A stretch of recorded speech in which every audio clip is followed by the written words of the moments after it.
MS TV bu mi ing tabiribsing bu ahan ba maktada taramna okchabagalonena nomaitheng kunjesorina koknona khurumjari hojik marak ki paw miyam da pijari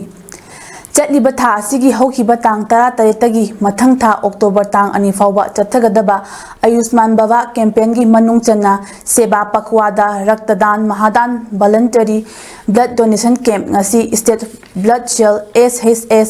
NHM Manipur directorate of health services Manipur अमदी SBTC Manipur न सिंधुना all secretary की conference hall दा पांगथोखरे ngasi की थरमदा मणिपुर की chief secretary doctor Vineet Joshi additional chief secretary MH Khan director social welfare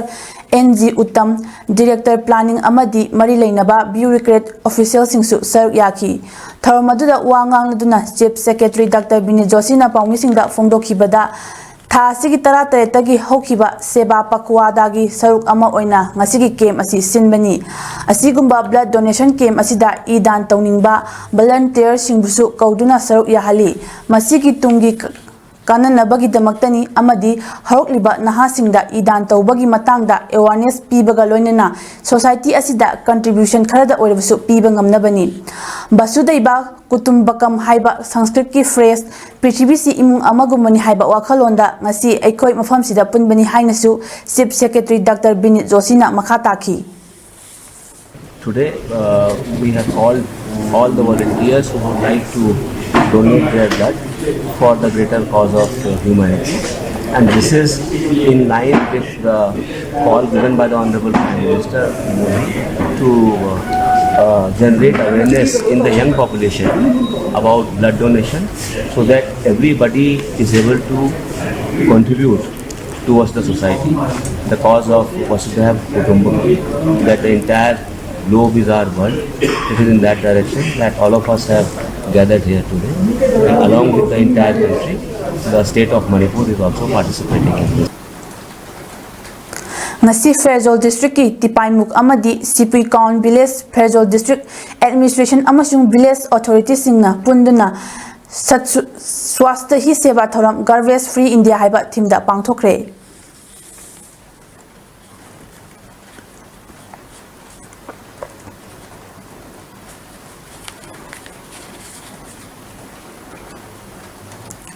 Manipur दा थोकलिबा इरांग असिदा खुल ngakpa manga पुलिस ना फाजिन खिबा यानिंगदे फाजिन खिबा मियोय सिंग कंडीशन अमता यावदुना थादोकदबनी हाइना पोंग निफुनिपान की मणिपुर पुंबदा कौखिबा general strike ngasisu Bishnupur district की महौसा की पुंचिदा चाउना अकाइबा पीख्रे डिस्ट्रिक्ट असिगी मरुओइबा कैथेल सिंग नंबोल कैथेल ओइना बिष्णुपुर निंगथौकोंग मोइरांग कुंबी कैथेल सिंग कानखिदे दुकान सिंग थोंगलोना की तंगाई फदबा अना आये की धर्म कर्मगी मई इसिंगी मेडिकल अमदी मीडिया की चटपन नतना अतई गाड़ी अमते चेनखिदे मया पाइबी इमासिंगना डिस्ट्रिक्ट असिगी तोंगानबा मफमसिंगदा लंबी थतुना गाड़ी सिंग थिंगबगी थबक चथरी नंबो साबा लेकाई दसु नंबो साबा लेकाई मया पाइबी इमा कयाना बन सवतुना अयुक अंगनबदगी हौना थोकलक्तुना नंबो साबा लेकाई की तिदिम लंबी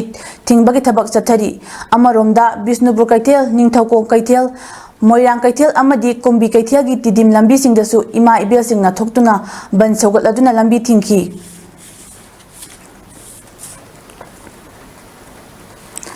कक्चिंग डिस्ट्रिक्ट की लांगमैदोंग दसु पुंग निफु निपांग की खोंजंग कन्ना सगोतख्रे लांगमैदोंग अपनबा मया पाइबी लुपना खुन ngakpa manga condition अमता यावदुना थादोरकनबा चंगशिलिबा खोंजंग सगोतुना अकनबा खोंजंग चंगसिनख्रे अहेनबा थोखनिंगदबा थौदोक्ति यावखिदे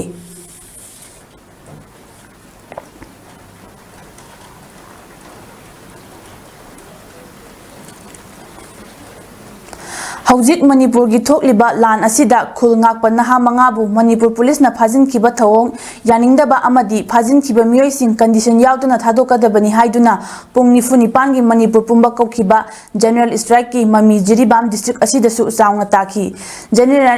general strike असिबु सौगतपा मियोय सिंगना ngasisu थोरक्तुना बन असिबु सौगतकी हौजिक फावबगी ओइनदी थोखतनिंगदबा थौदोकसिंग थोकपा लेत्रि जनरल स्ट्राइक असिना मरम ओइरगा जिरीबामगी कैथेल कानखिदे दुकान लोनकी पैसेंजर पुबा गाड़ी सिंह अमदी स्कूल सिंह काबगी चांग नेमकी धर्मग मरी लेनबा मेडिकल मई इसिंग मीडिया अमदी अतई इमरजेंसी सर्विस सिंह दी बन असिदा कोमथोकी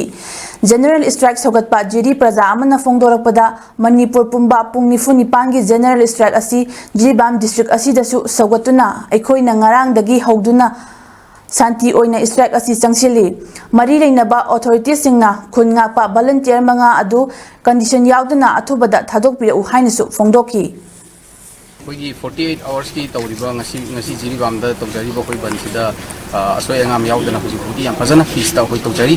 अदुगा फाकिबा अखोगी volunteer 5 खुलंगा को 5 दुगु अखोगी अथॉरिटी मरी लेनाबा अथॉरिटी ना सोयदा ngamdana फजना विदाउट अनकंडीशनल कहीं प्रॉब्लम थोकतना कहीं hassle थोकतना थदोक पिरकनबई दंगतन निसिंजरी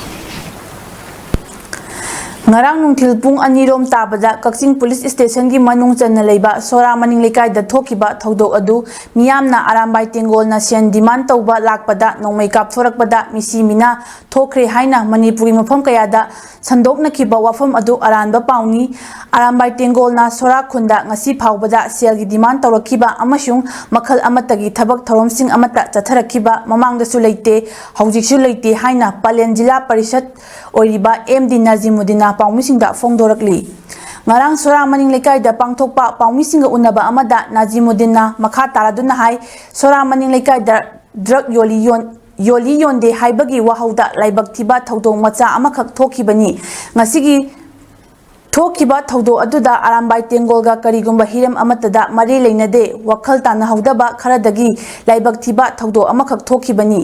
sora khulgi luchingba sing amadi club organization gi miyoi sing yauna matungda asigumba thodok asi amukhana thohandanaba hotnaminaba punna wakhal taminari hainasu fongdoraki thokiba hirim ballam phai sora gi manungda thokiba thodok asida kana gumana arambai gi linsidenaba aduga tonganba propaganda remark kaya thoktuna tangi umkhanaba thoki aduga hojiki ekoi bha punna taminare hairiba thodok asida अखोगी आरामबाई की टीमना सिरिनाव सिंगना स्वरागी एरियादा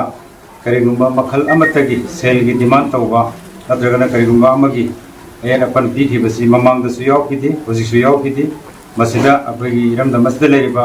प्रजा section पुनमकना अदुगुमलाबा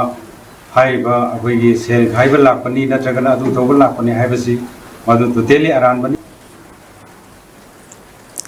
Sora amasung Palel GP gi Pradhan ani MD Mukimuddin amasung MD Badur Rahman yauna pangthokiba paumisinga unaba aduda thokiba thodok aduda hakthengna chenabani haiba Sora maning lekai dagi thoibi mapuroiba Anwar kauba nupi amana fongdorakpada sakhangdaba miyoi kharana nisa chaba miyoi ama puraktuna mahakki dukan dagi drug lawi haiduna drug sing kadai da lei puthorau haina hairabadagi mahakna ID drug yonde haibada lakliba miyoi sing aduga khon kankhanaraki amasung ningai sangdanaki maduda manak nakbada leiramba leikagi miyoi sing changsilaktuna thokhaningdaba thodo adu thokibani asigumba thodo asi matungda su thokhanbiganu haina fongdorakli nasi thodo asi sakhangdaba miyoi khara lahaga draksaba ma pharaga ai dukanda bujalakbani makoina ai di drug yonbani drug puthou haina haibada ai di drug yonde आईडी योन बनाते नोइना आइगोंदा पुथो हाइबसी ID खंदे हाइबदगी खरा उखतनाकी मियोय असीगा सौगतनरकपदगी लाइकाय मयांगा उखनिंदबा थौदोक अमा थोखी Manipurda haujik thokliba irang asida lanjelaktuna ningthaukhongda leiba Mangol Ngambi College ta apunba lop ningthaukhongna chalaiduna hangliba relief camp ta leiriba inmate singbu Imphal dagi Chingsubam Ringo Elangbam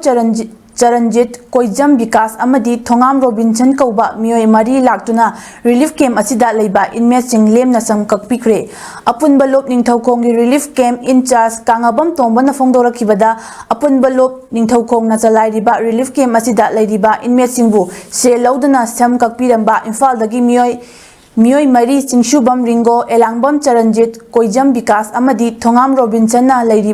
leiriba inmate singbu lemna samkakpirambagidamak hainingai leitana nungai amadi thagatli makoina makhatana miyamgi seba tauba ngamba oisanu aduga paliba lenga asinasu thokliba irang asi athuba matamda loisinaba hotnabiu haiki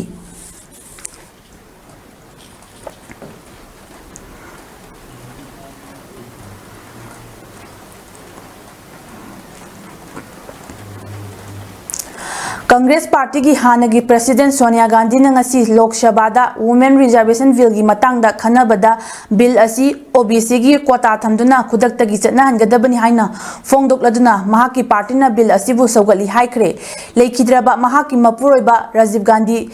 Rajiv Gandhi bu palladuna former prime minister asina local body singi election da nupi singi mihut thagatnaba constitutional amendment tawrambani adubu Rajya Sabha da vote tareta maithi khibani tungda Congress government ki prime minister PB Narasimha Rao gi matamda Rajya Sabha da pass tawkhibani haiki